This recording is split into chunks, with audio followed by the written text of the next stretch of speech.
bikin bookmark itu yang di pojok kiri. Boleh Pak? Iya.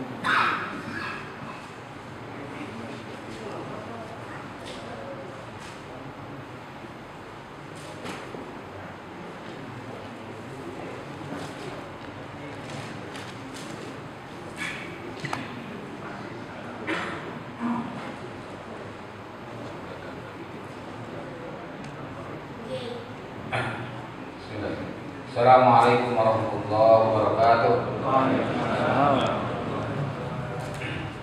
Innal hamdalillah nahmaduhu wa nasta'inuhu wa nastaghfiruh wa na'udzu billahi min shururi anfusina wa min sayyiati a'malina.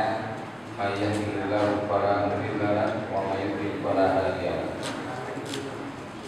Asyhadu an la ilaha illallah wahdahu la syarika lahu wa asyhadu anna Muhammadan abduhu wa rasuluh. Wassalatu wassalamu ala Rasulillah wa ala alihi wa ashabihi wa man walah. A'udzu billahi minasyaitonir rajim. Ya ayyuhallazina amanu taqullaha haqqa tuqatih wa la tamutunna illa wa antum muslimun. Amma ba'd. Inna asdaqal hadits kitabullah wa khairul hadi Muhammad sallallahu alaihi wasallam wa sallallahu alaihi Masyaallah ta'ala wa salam yakun la haula wa la quwwata illa billah. Bagaimana kabar para ikhwan? Sehat semuanya? Alhamdulillah. Semoga jamaah muslimin hidayah ini senantiasa dirahmati Allah dan selalu sehat walafiat. Dan saya lihat sedang ada renovasi, ya. Nah, maka sebelumnya saya usulkan kembali untuk mempercepat proses pendanaan. Saya usul supaya ada infak setiap selesai sholat. Ya, jadi mengirimkan kotak infak dari sana setiap baris, seperti yang kami laksanakan di masjid di pesantren Al-Fatah begitu. Ya, dohirnya dengan itu kami bisa bangun masjid, bisa bangun madrasah, bisa bangun kampus, itu dengan uang recehan. Ya, ternyata luar biasa. Ya. Jadi dalam setiap hari itu bisa terkumpul cukup banyak. Karena ada orang-orang yang mungkin mau infak kalau kecil kan diserahkan ke bendahara malu, tapi masukin kotak kan nggak malu.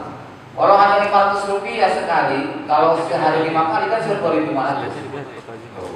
Jadi kalau misalkan 5.000 sekali dalam sehari berarti 25.000, dalam sebulan 750.000. Jadi masya Allah kita jumlahkan, makanya jangan meremehkan perkara yang kecil, ya.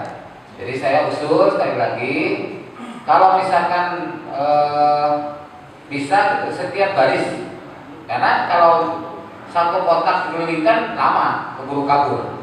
Nah, jadi kalau setiap baris ada. Jadi misalkan di sini biasa ada berapa baris di sholat, ada 5 baris berarti 5 kotak. Kalau 10 baris berarti 10 kotak. Gitu. Dibuka setiap selesai sholat. Ya, jadi ini pengalaman satu itu. Kemudian yang kedua, adanya yang dari petugas bendahara masjid itu keliling ke jamaah. Ya, apakah mau setiap hari Jumat atau setiap hari Ahad, keliling menarik infak keliling yang barangkali ada yang mereka punya kelebihan harta yang mungkin merasa sungkan atau merasa enggan untuk menyampaikannya langsung. Tapi dengan dikeliling begitu, berapa aja, tidak perlu karena kalau kami di sana ada yang ditulis, Pak. Ditulis karena ada perjanjian setiap bulan sanggup berapa, ada itu didata semuanya. Tapi ada juga yang sifatnya tahu itu tambahan, ya, ada tambahan begitu. Jadi pakai kantong gitu, pakai kantong tertutup, jadi orang masukkan berapa saja. Dan ternyata itu pun cukup signifikan, ya. Jadi banyak sekali. Nah, pemasukannya jadi banyak. Dengan demikian, setiap kita punya kesempatan untuk membangun gedung di surga. Ini sebagai pemizan, mohon bisa disampaikan kembali di pengurus masjid, silakan dibicarakan teknisnya seperti ini. Baik, sebelum kita mulai, mari kita awali majelis ini dengan baca doa muslimu. Bismillahirrahmanirrahim. Rabbi zidni ilman, Allahumma anfa'ni bima 'allamtani wa 'allimni ma yanfa'uni warzuqni ilman yanfa'uni. Mudah-mudahan malam ini bisa menyelesaikan Khulasatul Nurul Yakin jilid pertama. Ya, ini adalah materi yang terakhir sebenarnya dalam Khulasatul jilid pertama. Dan kita pertemuan yang lalu, ya, 2 bulan yang lalu, berarti kan, Kalau bulan lalu kan saya sedang ke Palembang. Dua bulan yang lalu, kalau tidak salah saya sampai sini. Sirojah Munir. Betul. Kita tugas Nabi itu ada 5 dalam Quran surah Al-Ahzab ayat 45-46. Pertama adalah sebagai syahidan. Nih, saya ulang sedikit supaya tidak hilang dari ingatan. Tugas Nabi itu ada 5 ya. Nah ini syahidan, mubasyiron ya, sebagai syahidan sebagai saksi.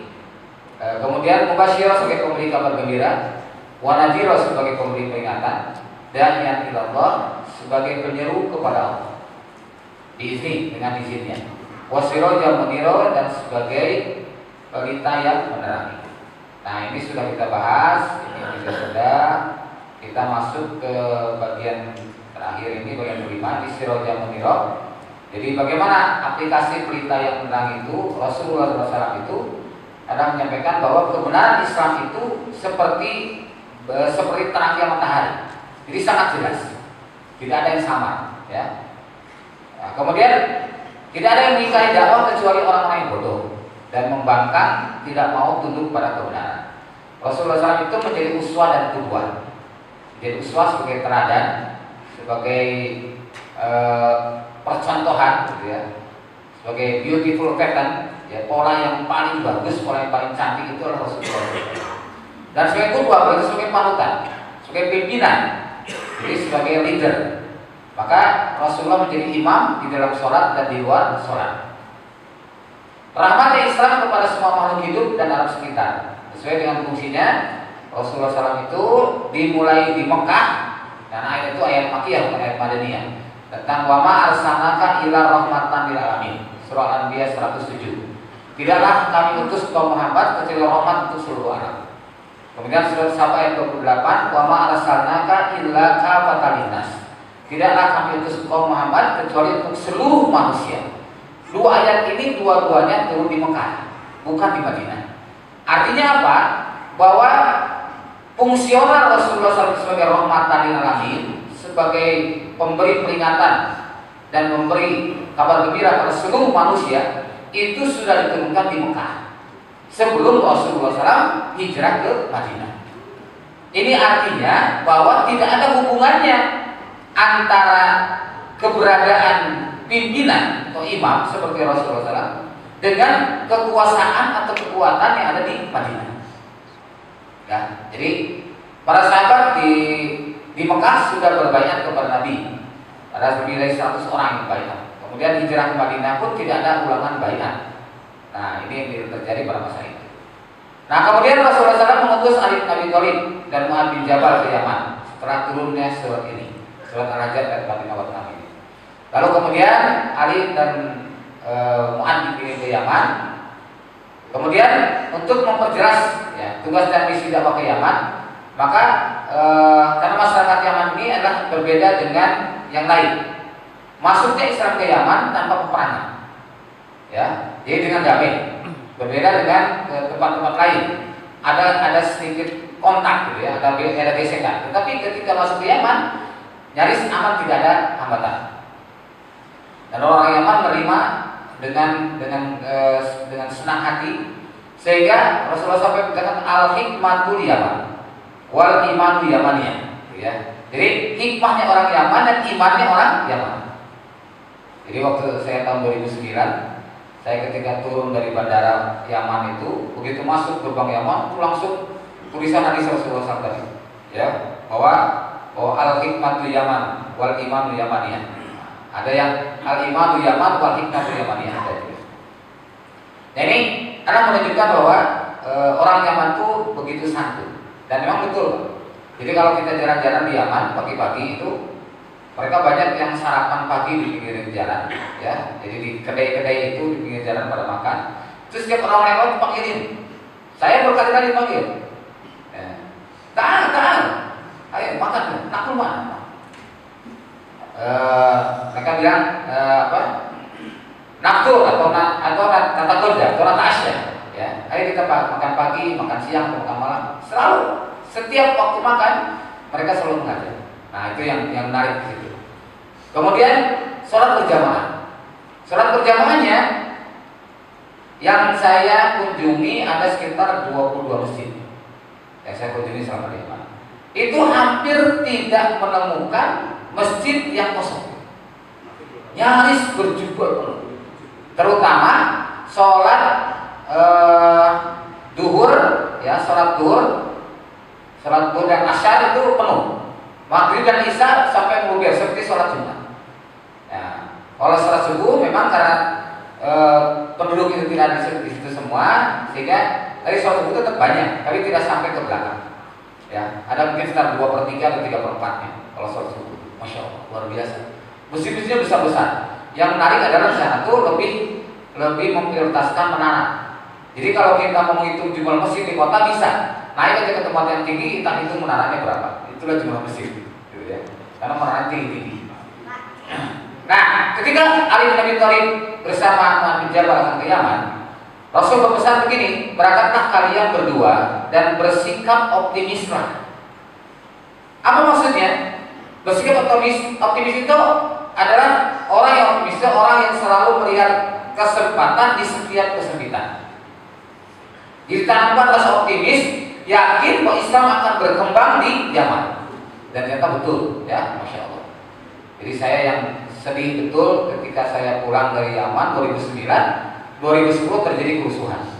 Ya, kerusuhan terjadi dan sampai ma'had tempat saya belajar pun dihancurkan. Ya, ada kampus terbesar yaitu Universitas Al-Iman itu juga dihancurkan. Banyak sekali kampus-kampus Islam yang dihancurkan. Ya, akibat dari serangan orang Syiah putih. Kan.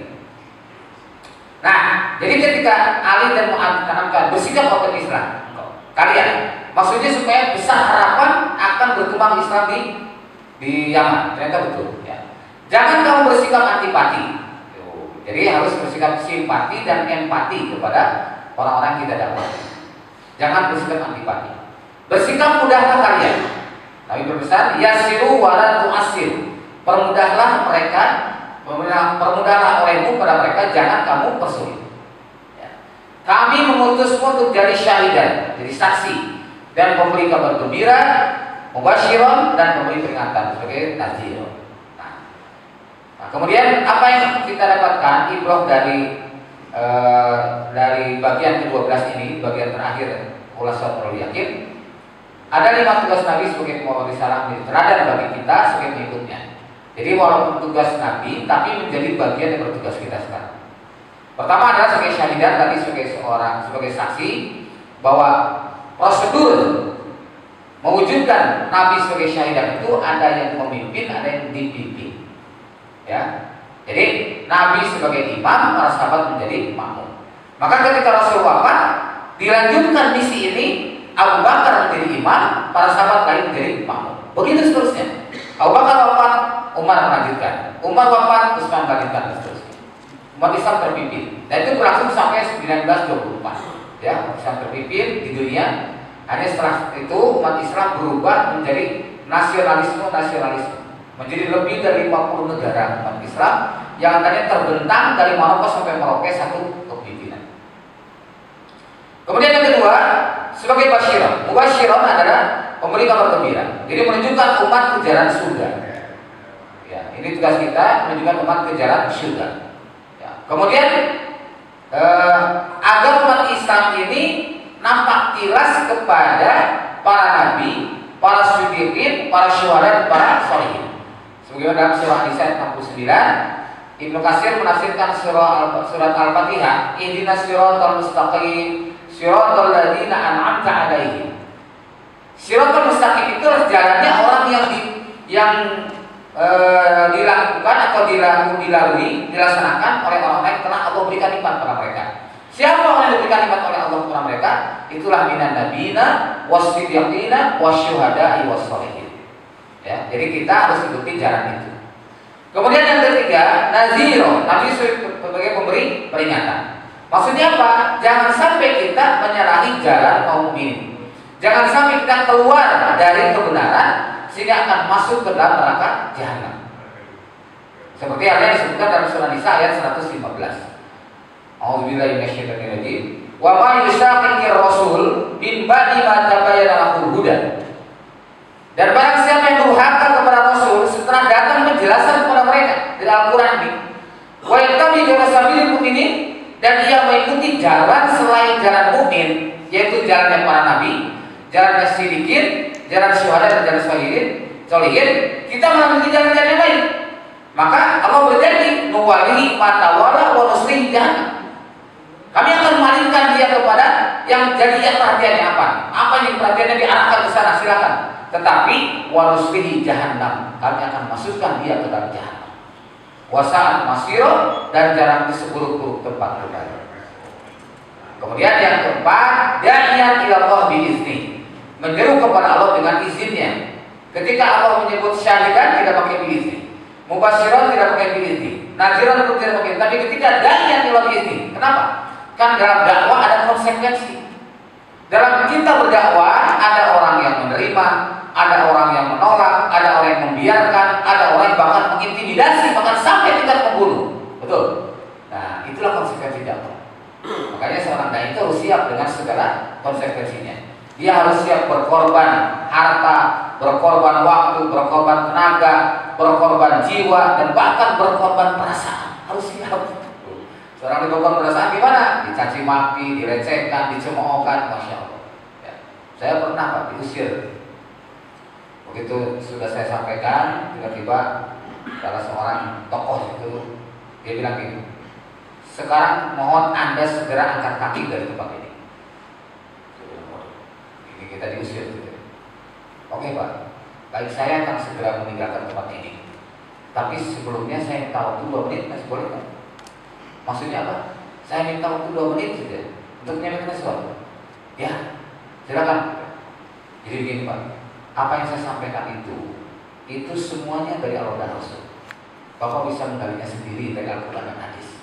Enggak ada sebenarnya dari rogi saya atau dari nafsu saya, tidak ada. Semua yang saya sampaikan dari Quran dan hadis. Dan kalau Bapak menerima, sebenarnya itu buat kebaikan buat Bapak. Tapi kalau Bapak menolak, maka tanggung jawab Bapak di hadapan Allah. Saya tidak punya kepentingan apapun dalam masalah ini. Saya menyampaikan kebenaran. Dan saya tidak punya kewajiban selain menjelaskan dengan penjelasan yang sangat jelas. Dan itu sudah saya sampaikan. Jadi kalau Bapak berkeberatan, itu urusan Bapak dengan Allah SWT. Kami pamit Pak. Assalamualaikum. Saya izin Pak. Dia jawab waalaikumsalam. Kami belum Pak. Nah, terus saya keluar. Saya berdua dengan teman. Keluar. Nah, dia ikuti di pintu. Sampai sekitar 200 meter.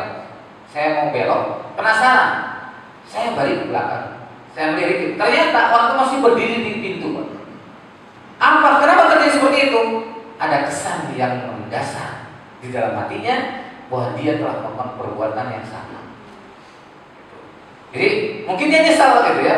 Kalau misalkan dia benci atau gimana, pasti kan begitu kita pergi langsung tutup pintu. Ini tidak. Dia berdiri di pintu sambil melihat kita jalan sampai kita belok, baru dia masuk. Masya Allah. Nah itu contoh. Makanya dalam Al-Quran wahjuhum hajran jamila. Dalam surah Muzammil kan, fasbir ala ma yaquluna wahjuhum hajran jamila. Sabarlah kamu atas ucapan mereka. Wahjuhum hajran jamila, dan tinggalkan mereka dengan cara meninggalkan yang baik. Gajah mati meninggalkan gading, macan mati meninggalkan belang. Seorang dai meninggalkan tempat dakwahnya, dia meninggalkan pesan-pesan dakwah. Itu. Jadi kita tidak tahu kebenaran itu akan menggelinding. Mungkin hari itu, mungkin bulan depan, mungkin tahun depan dia akan berubah sendiri. Saya pernah berdebat dengan seseorang yang dia sangat kencang, gitu ya, menolak apa yang saya sampaikan. Tapi 18 tahun kemudian datang ke kecil-kecil, datang ke pesan Al-Fatah. Dia menyatakan menerima apa saya sampaikan. Tapi sudah 18 tahun. Masya Allah. Nah jadilah, bahkan tidak boleh putus asa dalam kita menyampaikan kebenaran. Makanya seperti ini pula, dan yang berisi ketika menyampaikan dakwah dengan izin Allah, karena dengan segala konsekuensi tadi. Nah, dalam Al-Quran Allah memerintahkan kita untuk mendakwahkan sebuah kebenaran, termasuk juga itu dengan jelas-jelas batil agar kami menjauhinya. Kemudian selanjutnya adalah ibrah yang kedua, adalah adanya marhalah dakwah, proses atau tahapan dalam dakwah. Jadi tidak semonyong-konyong, tidak tiba-tiba, tidak spontan, tapi melalui proses. tidak mendadak tapi mendidik. Ya. Nih Rasulullah itu. Jadi yang dilakukan Nabi pertama tazkiyatun nafs, ya, atau tazkiyatun nufus, mensucikan jiwa, membersihkan jiwa, menjaga hati agar tetap ikhlas kepada Allah. Ini tidak mudah, ya. Untuk tetap ikhlas tidak mudah. Banyak sekali tantangan, rintangan, ancaman, bahkan godaan dari hewan bisa membuat orang bergeser dari ikhlas kepada riya, dari ikhlas kepada sum'ah, dari ikhlas kepada niat-niat yang lain. Itu akan sangat mungkin terjadi pada siapapun, termasuk para dai. Ada dai yang awalnya berangkat ikhlas di tengah perjalanan teruji, ya, karena embel-embel dunia. Oh, Masya Allah, dia sudah semangat, oh, saya akan menyampaikan masalah ini di tempat di kaum itu orang tidak pernah ngerti zakat, saya akan menyampaikan zakat. Tiba-tiba sebelum naik si panitia datang, Zat, maaf Zat, ya, sambil nyodorin amplop masukin ke sakunya. Tolong jangan banyak salah zakat di sini, Zat. Akhirnya Pak gak berani menyampaikan kebenaran itu. Kenapa? Tersogok dengan uang. Hati-hati. Kalau sudah seperti itu, berarti kita yastaruna bi ayatis samanan qalila. Telah menjual belikan ayat Allah dengan harga yang sedikit. Ini hati-hati, ya.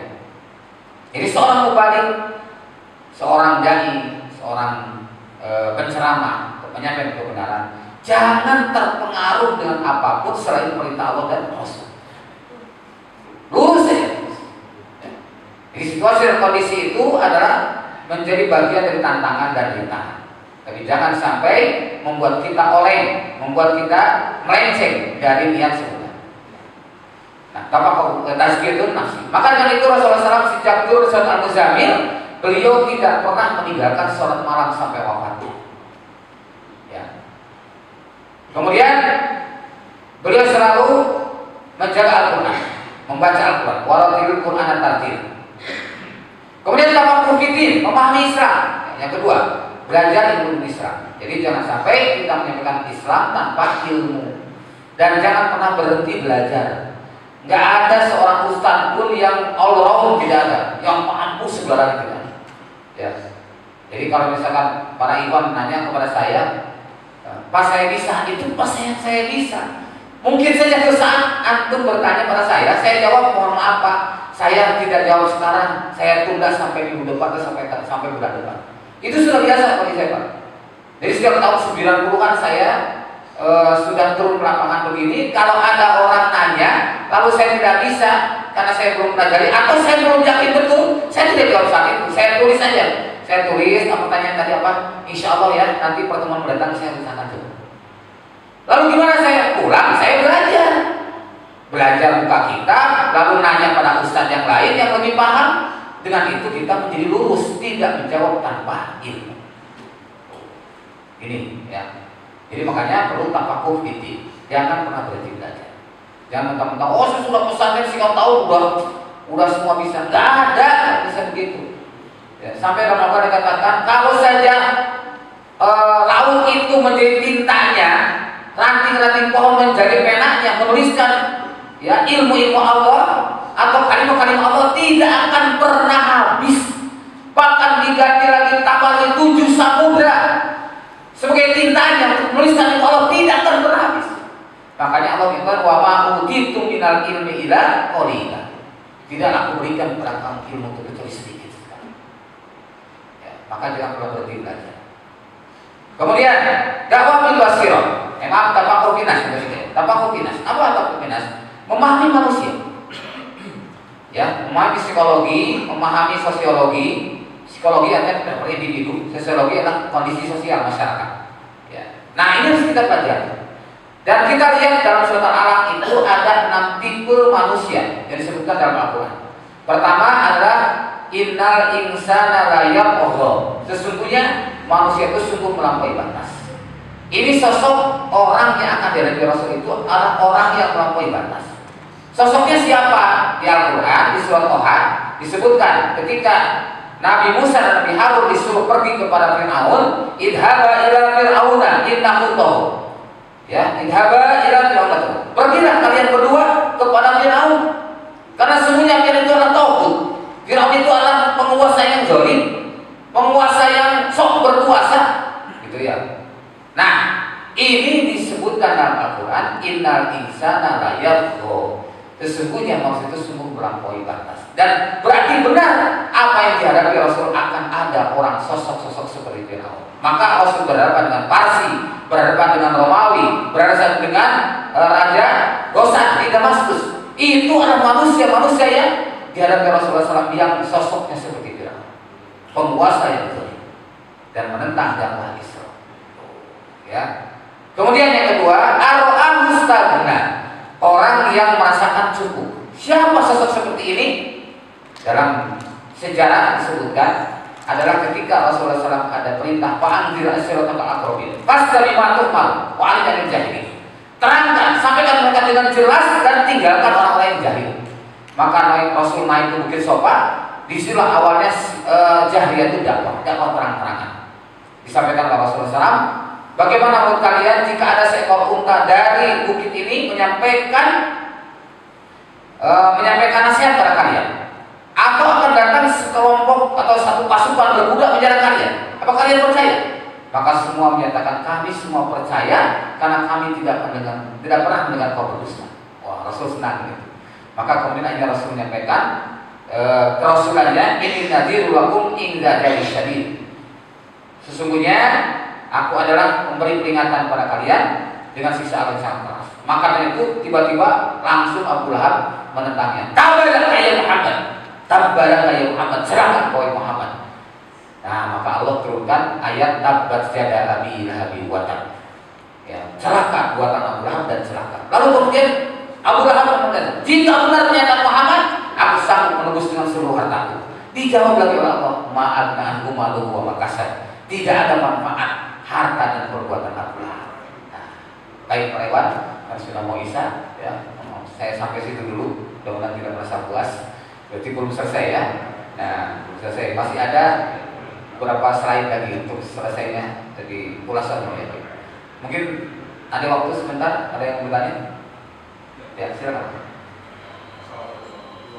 Waalaikumsalam. Tadi mengenai sirot Munir. Ya, sirot Munir. Itu kan sebetulnya penjelasan tentang cahaya yang menyinari, air seperti dia. Terus dalam satu ayat lain ada berbicara tentang ayat yang muhkamat atau ayat yang mutasyabihat.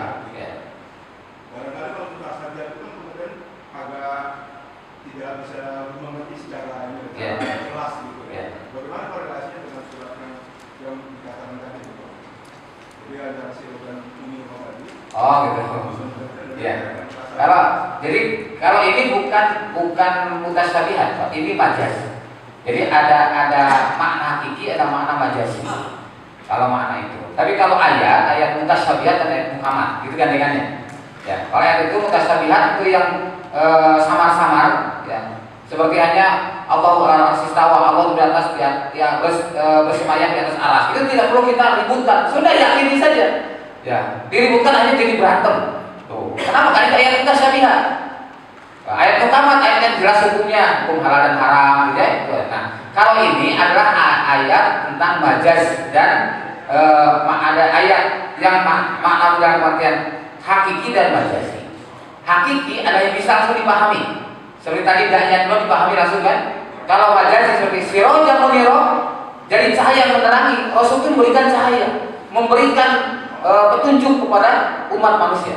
Maka beliau menjadi pelita yang menerangi, yang dari kegelapan jahiliyah kepada cahaya Islam. Begitu maksudnya. Baik, ada lagi?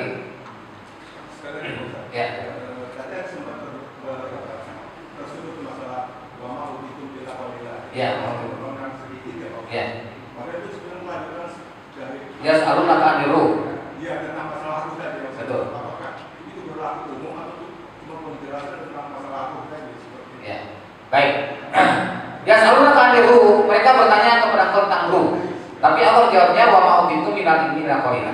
Memang, jadi kalau pengertian masalah ruh ini, Ibnu Qayyim al-Jauziyah membahas dalam kitab Ar-Ruh itu lebih lengkap bahwa memang itu tidak semua orang memahami. Sedikit sekali orang yang paham. Tapi makna kalimat tadi ya, bahwa semua ilmu itu sedikit kecuali Allah SWT. Sebenarnya termasuk seperti dalam surat Luqman ayat 34. Inna Allah indahu ilmu sa'. Sesungguhnya di sisi Allah ilmu tentang kiamat. Ya kan? Wa yunazzilu ghaitsa, tentang turunnya hujan. Wa ya'lamu fil arham, tentang apa yang dalam rahim. Wa ma tadi nafsun bi ayyi wa ma tadi nafsun pada taksi goda, tentang hari esok. Apa yang tadi berbuat tidak tahu. Wa ma tadi nafsun bi ayyi tamun, dan tidak tahu di mana kita akan menuju kematian. Itu semua sedikit. Jadi makanya tadi ditantang oleh Allah, ya, wa in ta'udu nikmatallah la tuhsuha. Kalau kamu akan menghitung nikmat Allah, tidak akan pernah kamu bisa hitungnya.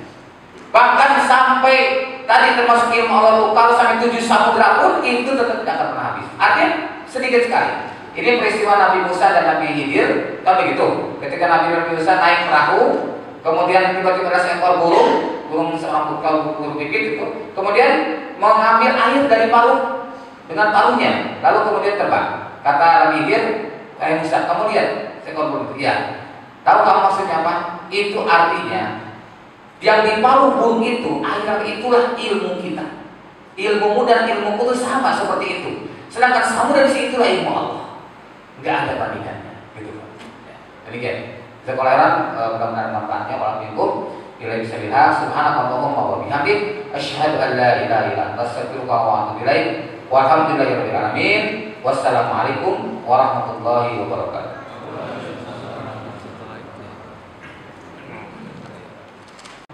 Allah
Rewan mungkin ada yang mau bertanya lagi, silakan.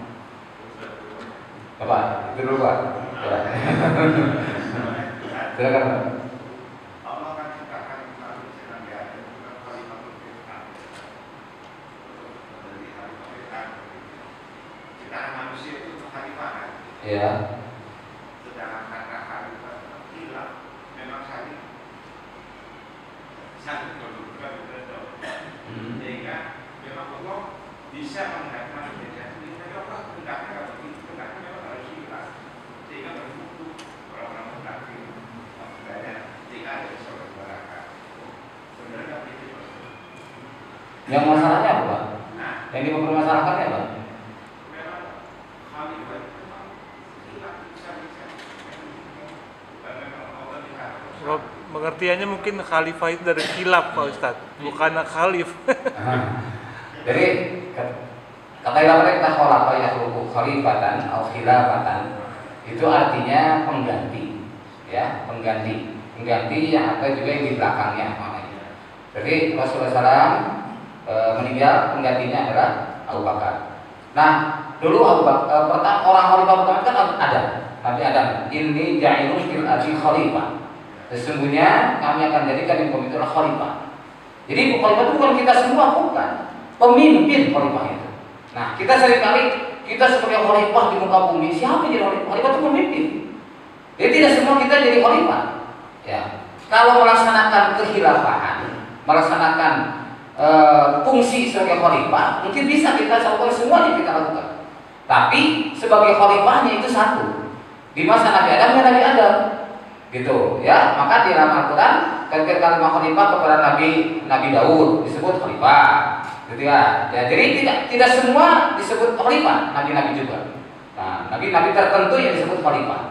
Maka jadi bukan individu khalifah itu, tapi pemimpin, figur kepemimpinan dalam Islam. Nah, ini adalah merupakan bagian daripada sistem yang harus kita yakini, harus kita imani. Permasalahannya jangan sampai disalahpahami.